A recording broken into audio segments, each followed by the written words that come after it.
वंदे मातरम। आ, आ,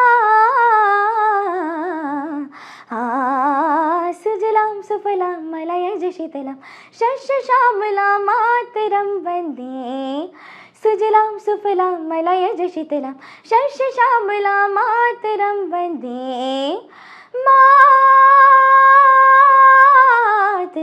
संगवारियों, अभी हाल ही में 26 जनवरी यानी गणतंत्र दिवस के अवसर में बिलासपुर में मुख्यमंत्री के सामने बहुत ही सुरीली आवाज में अपन प्रस्तुति दे रही सावे है एक नोनी है, और वही नोनी हमार संग में हावे है। नाम हावे कनक साहू, और बहुत सुघर इंटरव्यू उनकर मन के होए हावे। बहुत ही कम उम्र में उमन ला ख्याति मिले हावे, देश दुनिया में वायरल हो गए हावे। आज वही कनक साहू हमार बीच में हावे है। बिल्कुल, जैसे कि आपने सुना वो बहुत छोटे हावे, ओकर बावजूद जो है बड़े हुनर हावे, बड़े कलाकार बन के जो है आगू आवत हावे और बहुत सुंदर जो है बातचीत हुए हवे। कैसे लगा थे भैया, आप मन अहू बताओ।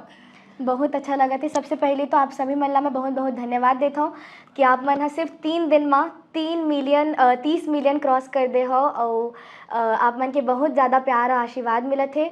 और मैं ठिया छत्तीसगढ़ ला भी बहुत बहुत धन्यवाद देना चाहता हूँ कि उमन मोला यहाँ बुलाई से, और मोर पहली पॉडकास्ट है यह।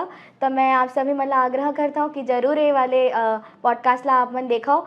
एमा मैं बहुत सारे अपन लाइफ के कुछ इंसिडेंट मतलब बताए हाँ, और बहुत सारे अलग अलग गाने, छत्तीसगढ़ी, हिंदी, देशभक्ति, बहुत सारा अलग अलग गाना भी गाए हाँ। तो मैं चाहता हूँ कि आप मन एला सुनाओ और बहुत बहुत प्यार दो। धन्यवाद।